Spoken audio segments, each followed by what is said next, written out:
V ನೆಟ್ವರ್ಕ್ಗೆ ಈಗ 22 ವರ್ಷಗಳ ಸಂಭ್ರಮ.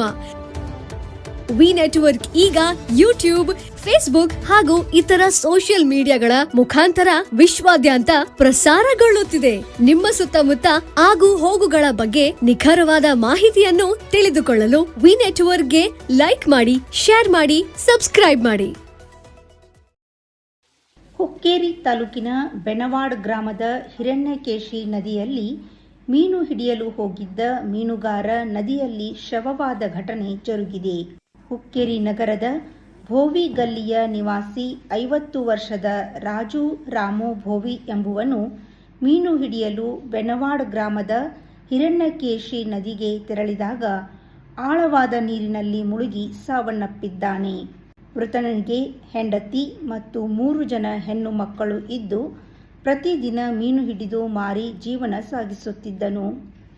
ಈಗ ಅವನ ಅಗಲಿಕೆಯಿಂದ ಕುಟುಂಬಸ್ಥರು ದಿಕ್ಕು ತೋಚದಂತಾಗಿದೆ. ಕುಟುಂಬದ ಆಧಾರವಾಗಿದ್ದ ರಾಜುವಿನ ನಿಧನದಿಂದ ಸಂಸಾರ ಬೀದಿಗೆ ಬಂದಿದೆ.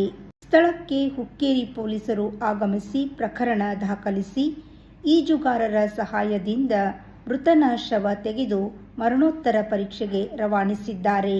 ಮೀನುಗಾರ ಇಲಾಖೆ ವತಿಯಿಂದ ಮೃತನ ಕುಟುಂಬಕ್ಕೆ ಸಹಾಯಧನ ನೀಡಿ ಪರಿಹಾರ ಒದಗಿಸಬೇಕು ಎಂದು ಮೀನುಗಾರರ ಸಂಘದ ಸದಸ್ಯರು ಒತ್ತಾಯಿಸಿದ್ದಾರೆ.